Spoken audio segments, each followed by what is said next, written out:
Varicose veins కి సరైన చికిత్స కోసం సంప్రదించండి ఎవిస్ హాస్పిటల్. నమస్తే రమగారు. నమస్తే జయ. రమగారు, కార్తీక పౌర్ణమి విశిష్టత, కార్తీక మాసంలో చాలా విశిష్టత కదా. ఆ రోజు కోసమే నెలంతా కూడా చూస్తూ ఉంటాము. సంవత్సరం అంతా దీపారాధన చేయని వాళ్ళు ఆ రోజు చేసేద్దాం పెట్టుకుందామని అలా అనిపిస్తుంది. అయితే ఇది ఏడాదంతా మానేసి ఆ ఒక రోజు చేస్తే సరిపోతుంది కాదు. ఒకవేళ కుదరకపోతే ఆ రోజు చేసుకోవచ్చు. కార్తీక పౌర్ణమి నాడు, పౌర్ణమి నాడు చంద్రుడు చాలా ప్రశాంతంగా ఉంటాడు, ప్రసన్నంగా ఉంటాడు. వెదరు అట్మాస్ఫియర్ చాలా బాగుంటుంది. మామూలుగా శరత్కాలమే చాలా అనుకూలమైన కాలం.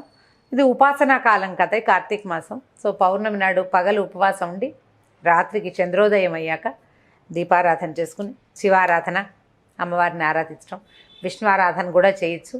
ఈ దీపాలు ఒత్తులు వెలిగించుకుని తర్వాత భోజనం చేయటం. ఈ రోజున చేసేటువంటి దేవాలయ దర్శనం కానీ, దీపారాధన కానీ, తర్వాత నది కానీ సముద్రంలో కానీ స్నానం చేయటం. సముద్ర స్నానం చేస్తారు తెల్లవారుసామున కార్తీక పౌర్ణమి నాడు. మామూలుగా పౌర్ణముల్లో సముద్రాల దగ్గరికి వెళ్ళం మనం. అవునవును. ఈ ఒక్క కార్తీక పౌర్ణమికి మాత్రం సముద్ర స్నానం చాలా విశేషంగా చెప్తారు. చంద్రుని యొక్క శక్తి ఈ సముద్ర జలాల్లో ఉంటుందని, అప్పుడు కనుక స్నానం చేస్తే జీవితం చాలా ప్రశాంతంగా మారుతుందని చెప్తారు. కుదిరిన వాళ్ళు చేస్తారు. ఇప్పుడు అవకాశాలు కొంచెం తక్కువగా ఉన్నాయి. నదిలో స్నానం చేయటం, ఇంకా లేకపోతే వాపి కుపతటాకులు మనకు చెప్తారు కదా, నువ్వు ఈ బావి ఏదైనా చిన్న చెరువు అలాంటి చోటైనా సరే ఎక్కడైనా సరస్సుల్లో స్నానం చేయటం విశేషమైన ఫలితాన్ని ఇస్తుంది. సరస్సు తీరంలో చేసేటువంటి దాన ప్రక్రియ కూడా చాలా అద్భుతమైన ఫలితాన్ని ఇస్తుంది. మనం అన్నీ చేయలేకపోతాం, మనం కుదిరింది చేయగలుగుతాం కదా.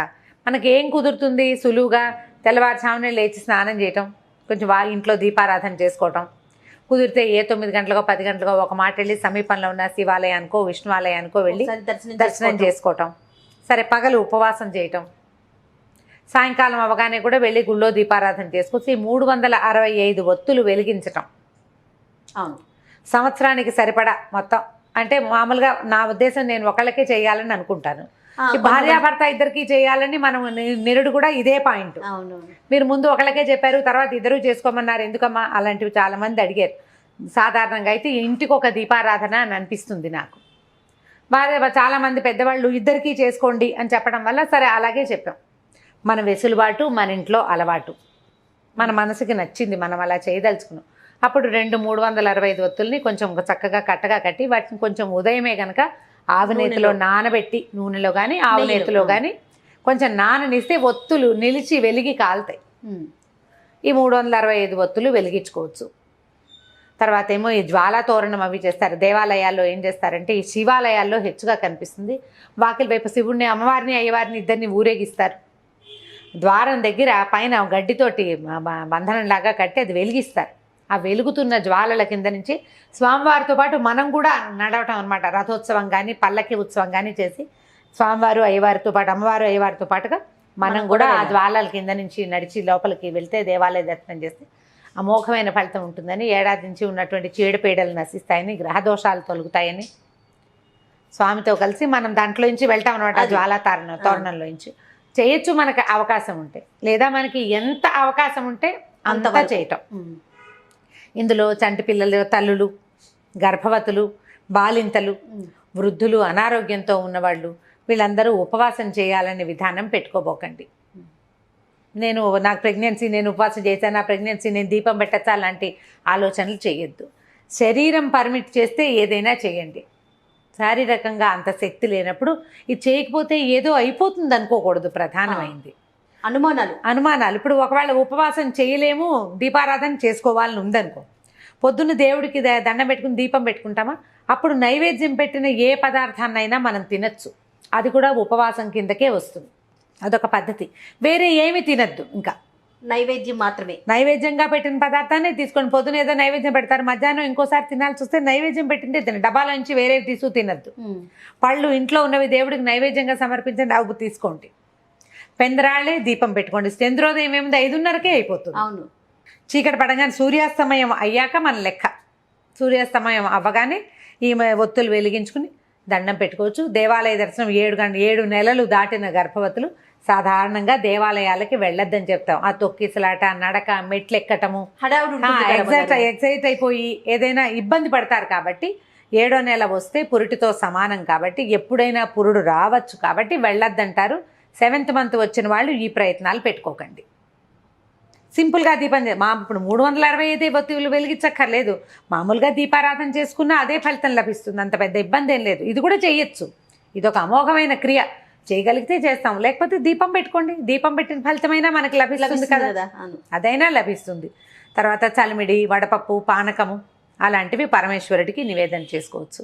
ఈ రోజునంటే కార్తీకంలో చేసేటువంటి ప్రతి పూజ కూడా కార్తీక దామోదర ప్రీత్యర్థంగా చేసి పరమేశ్వరుడికి అర్పిస్తాం.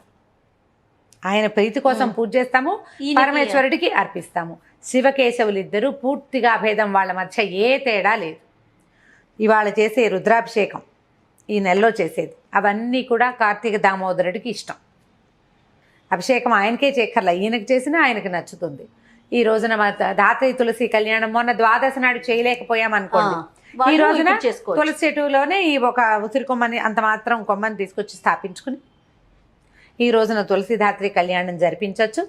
అక్కడే తులసి చెట్టు దగ్గర కూడా ఈ 365 ఒత్తులు వెలిగించడము, లేకపోతే ఓ 11 దీపాలు పెట్టి 365 మన ఇంట్లో లేదు, మన అత్తగారు చేయలేదు, మా ఇంట్లో అలవాటు లేదన్నారు, మీకు ఏదో చెయ్యాలనుంది, 365 చేయొద్దు, శుభ్రంగా 11 దీపాలు పెట్టండి. 11 దీపాలు పెట్టుకోవచ్చు కదా. జ్వాల ఇట్లా తోరణంలాగా కనపడుతుంది. ఇది చేయొచ్చు. నదీ జలాల్లో దీపాలు వదిలిపెట్టడం, అరటి దిప్పల్లో చిన్న చిన్న ఇవి చేసి దాంట్లో కొద్దిగా ఆవునేతి ఒత్తుల్ని వేసి వెలిగించి జ్వాలా తోరణంలాగా వదిలిపెట్టడం, దీపమాలిక సమర్పణం. దీంతోపాటు దీపస్తంభ సమర్పణ అని ఒక విశేషమైన పూజా విధానం మనకి కార్తీక పురాణంలో చెప్తారు. ఎత్తైన దీపాన్ని సమర్పించడం, ఆ వాకిట్లో అక్కడ కూడా మన కేరళ స్టైల్లో కనిపిస్తుంటే చుట్టూ పెద్ద పెద్ద ఎత్తైన దీపపు సెమ్మాలు పైన మన వాకిళ్లలోనే దీపపు సెమ్మ పెట్టి చక్కగా వెలిగిస్తారు. అట్లా మనం దేవతా మందిరానికి ఎదురుగుండా కొద్దిగా ఎత్తుగా ఒక పీట లాంటిది ఏర్పరిచి ఆ ఎత్తు మీద దీపారాధన చేసి పెట్టడం కూడా విశేషమైనది. అంటే ఎవలు అవి వేస్తారు వాళ్ళు, మన దగ్గర అంత అవకాశం లేదు. ధాన్యం పోయొచ్చు, బియ్యం కూడా పోయొచ్చు. ఆ బియ్యం పోసి దాని మీద పళ్ళెం పెట్టి దాంట్లో దీపారాధన పెట్టండి. అది కూడా ఒక మంచి సేవ, అలా కూడా చేయొచ్చు. పగలేలాగా ఉపవాసం ఉంటో సాయంకాలం పెందరాళ్ళే వంట చేసుకుని స్వామికి సమర్పించుకుని చక్కగా భోజనం చేసేసేయండి. ఇప్పుడు ఈసారి సరిగానే వచ్చేది, శుక్రవారం వచ్చింది కదా, శుక్రవారం వచ్చింది పౌర్ణమి.